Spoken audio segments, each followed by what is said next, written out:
Welcome to Cheater Confessions. Let's get started with today's story. 20 years is a long time to build a life with someone. Long enough to believe you know exactly who they are. Long enough to stop questioning things. My name is Grant Walker. At 47 years old, I owned a construction company I'd built from a pickup truck, 2 employees, and a lot of stubbornness. I wasn't the loudest man in the room, but people knew where they stood with me. If I gave my word, I kept it.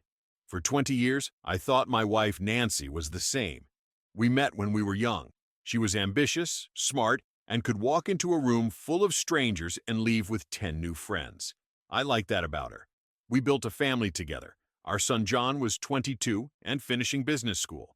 Our daughter Lily had just turned 18 and was preparing for college. From the outside, we looked like the couple that had figured it out. Most people only saw the finished product. They didn't see the years I spent working 12-hour days, the weekends I missed, the risks I took so my family would never have to worry about money. I never complained. That was my job. Lately, though, Nancy had changed. It wasn't one thing. It was 100 little things. Her phone never left her hand. She suddenly needed weekend conferences. New dresses appeared in the closet. Expensive perfume replaced the kind she'd worn for years.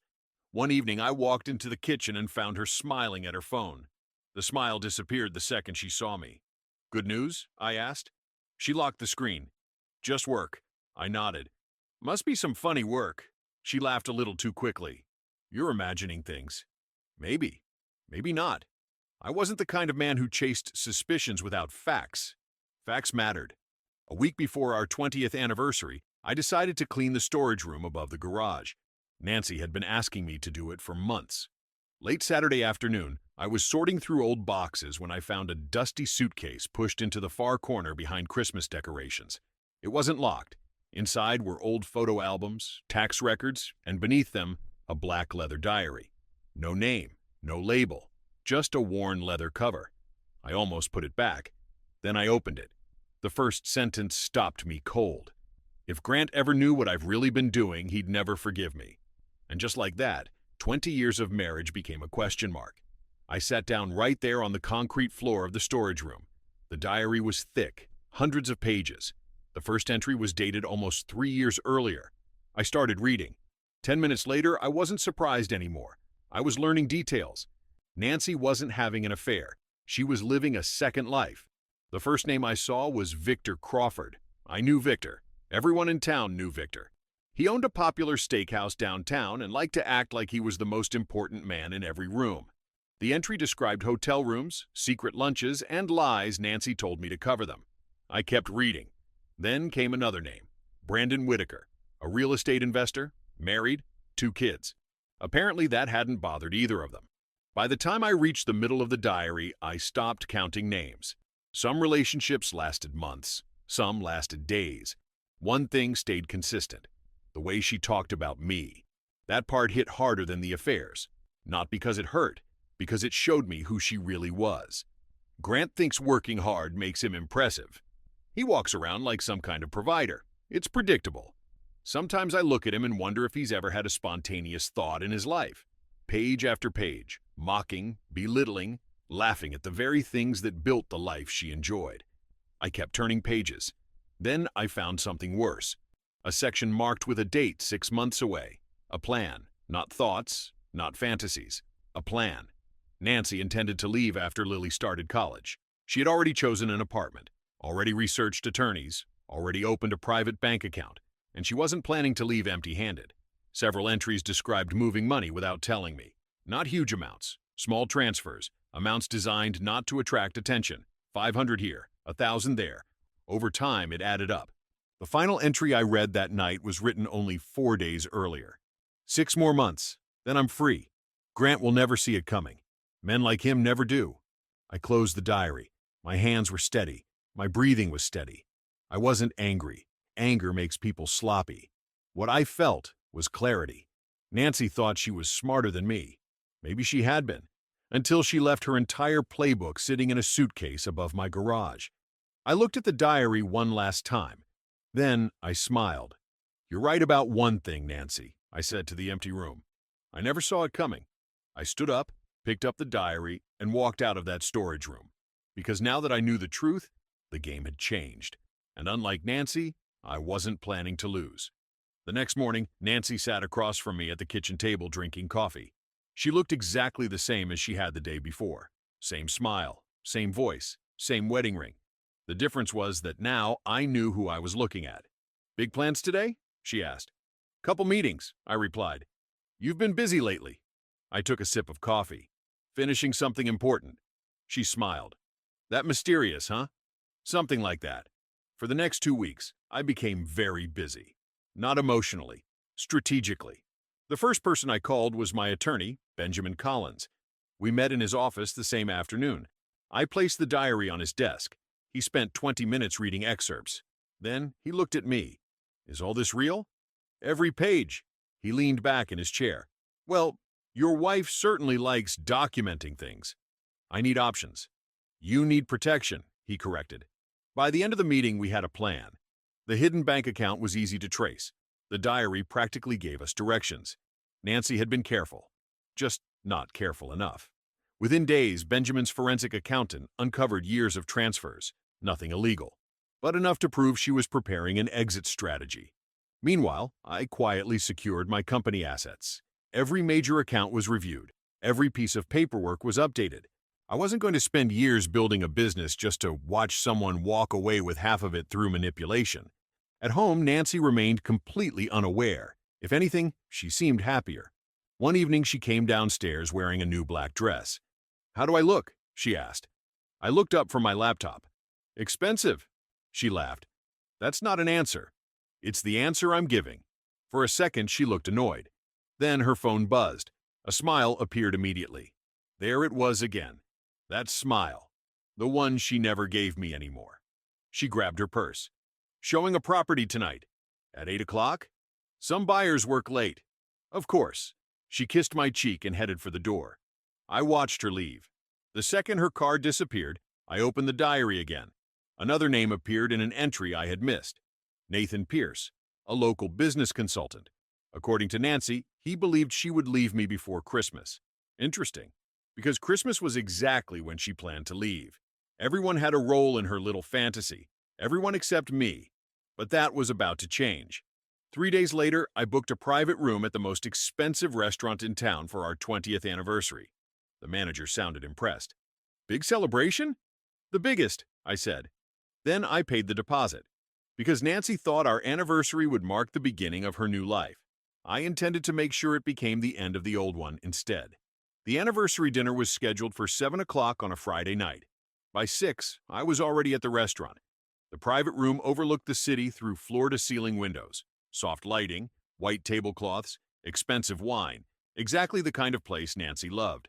I had arranged every detail myself, including the stack of black leather books sitting inside a box beside my chair. 20 copies. Each one was an exact replica of Nancy's diary. The cover simply read, "Nancy's Diary." No subtitle, no explanation, just the truth waiting to be opened. The guests arrived one by one. My parents came first, then Nancy's parents, Harold and Diane. My son John arrived straight from campus. Lily came with a huge smile, excited about what she thought was a celebration. Nancy's younger sister Melissa arrived shortly after. Everyone was in a good mood. Everyone except me. Not because I was nervous, because I already knew how the night would end. At exactly 7:20, Nancy walked in. Red dress, perfect hair, perfect makeup. The image of a devoted wife celebrating 20 years of marriage. She kissed me and smiled. "Grant, this is incredible." "You deserve it," I said. "I know I do." The comment drew a few laughs around the table. Nancy laughed too. If only she knew. Dinner started normally. Drinks, small talk, stories. For almost an hour, I let everyone enjoy themselves. Then I stood. The room grew quiet. Nancy smiled proudly. She thought she knew what was coming. She couldn't have been more wrong. I raised my glass. 20 years ago, Nancy and I started building a life together. Everyone nodded. We built a family, a home, a future, more smiles. Then I set my glass down. And tonight, I want everyone to understand exactly how that happened. Nancy's smile faded slightly. I reached beside my chair and lifted the box onto the table. "What is that?" she asked. "Our anniversary gift." I handed a book to each person, one by one. The room became quiet. Nancy stared at the cover. The color drained from her face instantly. "Grant, open it." Her voice dropped. "Grant, don't." I looked directly at her. "No, I think I will." John looked confused. Lily glanced between us. Melissa opened hers first, then my father, then Diane. Pages started turning. Nobody spoke. For 10 seconds, 20, 30. Then Melissa suddenly stopped breathing for a moment. "Oh my God!" Nancy stood so quickly her chair nearly tipped over. "Don't read that." I looked at her calmly. "Sit down." Her eyes widened. The confidence was gone now, replaced by panic, real panic, and we were only getting started. Nancy remained standing. Her hands trembled slightly as she looked around the table. "Grant, this is private," she said. "You had no right." "No right?" I laughed once. Interesting choice of words. John was already halfway through the book. His expression had changed completely. "What is this?" he asked quietly. Nobody answered. He kept reading. Across the table, Lily turned another page, then another. I watched the exact moment she found the entry. Her face went white. "Nancy," I said evenly, "page 94. Stop. Read it, Lily." Nancy took a step forward. "Don't." Lily ignored her. A few seconds later, tears filled her eyes. She looked directly at her mother. "You called me your final obligation." The room went silent. Nancy opened her mouth. Nothing came out. Lily read aloud. 6 more months until Lily leaves for college. Then I can finally start living for myself." Lily closed the book. "You were counting down the days until I left?" "No, sweetheart, you don't understand." "Don't call me sweetheart." Nancy flinched. Then John spoke. His voice was calm, much calmer than mine would have been at his age. "You were planning this for years." Nancy looked at him desperately. "John, listen to me." "No." He held up the diary. "You wrote this. People write things when they're frustrated." John shook his head. "This isn't frustration." He flipped pages. "This is planning." Exactly. That was the problem. This wasn't one mistake. It wasn't one bad decision. It was a long series of choices, and Nancy had documented every single one. She turned toward me. "You're enjoying this?" "No." I met her eyes. "I enjoyed 20 years of loyalty. This is just business." Her father, Harold, suddenly slammed the book shut. The sound echoed through the room. "Tell me one thing." Nancy froze. "Is it true? Dad, is it true?" She looked away. Wrong move. Everyone saw it. Everyone understood. Diane started crying quietly. Melissa stared at her sister like she was looking at a stranger. Then Nancy made her biggest mistake. She pointed at me. "He's trying to humiliate me." I nodded. "You're right." The room turned toward me. I wasn't hiding anymore. "Because humiliation is temporary." I pulled a folder from beside my chair and tossed it onto the table. Bank statements spilled across the white cloth. "But what you did wasn't." Nancy's face lost even more color. She recognized the documents immediately. The hidden account, the transfers, the money she'd been moving for years. John picked up one statement, then another. "You were stealing from Dad?" "It wasn't stealing." I smiled coldly. "There it is." Nancy looked around the table. She was searching for someone to take her side. Anyone. Nobody did. The room had already made its decision. "Grant, we can talk about this privately," she said. I leaned back in my chair. "You had 3 years to talk." Her jaw tightened. "This didn't have to happen like this." "It did." I pointed at the diary. "You spent years lying to everyone in this room. You don't get to decide how the truth comes out." Harold stood slowly. He looked older than he had when he walked into the restaurant. Disappointed, embarrassed, angry, all at once. "I defended you," he said quietly. Nancy looked at him. "Dad, no." His voice cut through the room. "I defended you every time someone criticized you, every time your mother worried about your priorities, every time." He tapped the diary. "And this is who you've been?" Nancy started crying. Real tears this time. Not performance, not strategy, just consequences. Diane stood too. "I don't even recognize you." Those words hit harder than anything I could have said. For the first time all night, Nancy had no response. John stood next. He closed the diary and placed it carefully on the table. "Don't call me." Nancy stared at him. "What?" "Don't call me." His voice remained steady. "I need time. maybe years. Then he walked out. Lily followed immediately. Nancy reached for her.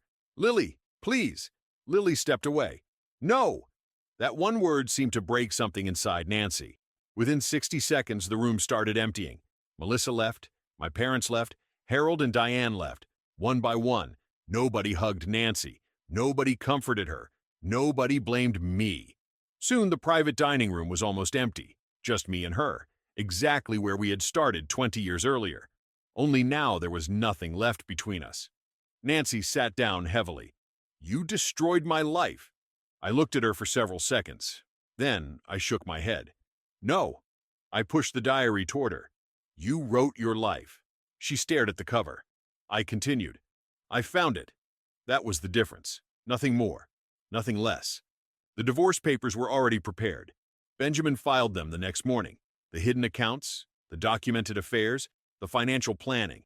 Everything Nancy had written became evidence. The process moved fast, much faster than she expected. And the men she thought would save her? They disappeared even faster. Victor stopped answering her calls. Brandon went back to repairing his own marriage. Nathan suddenly decided he wasn't ready for a serious relationship. Funny how brave people are when someone else's family is being destroyed. Not so brave when consequences show up. By the end of the month, Nancy was living alone in a small apartment. And for the first time in years, she had nobody left to lie to. 7 months later, the divorce was finalized. Nancy got exactly what the law required and nothing more. No special settlement, no sympathy payment, no reward for the years she spent planning her exit. The house stayed with me. The retirement accounts were divided according to the law. The money she had tried to hide became a problem for her, not for me. By the time the paperwork was signed, the life she thought she was leaving me for was already gone. A year later, I barely recognized my own life. Not because everything was different, because everything was honest. The house felt quieter, but it also felt lighter. No secrets, no hidden phones, no fake business trips, no pretending. John finished business school that spring. One afternoon, he stopped by the office and sat across from me. For a few minutes, we talked about work. Then he looked at me. "You know what the worst part was?" "I can guess." He shook his head. "No, the cheating wasn't the worst part." I already knew where this was going. "It was reading how she talked about us." I nodded. "Yeah." He stared out the window. "I can forgive bad decisions. I don't know if I can forgive contempt." Neither could I. Not because I was angry anymore, because contempt changes how you see a person. Once you see it, you can't unsee it. Lily started college 3 states away, the same college Nancy had been counting down toward in her diary. The irony wasn't lost on either of us. One night, Lily called. "Mom tried contacting me again." "What did you do?" I deleted the message. Her answer came instantly. No hesitation, no uncertainty. The wound was still there.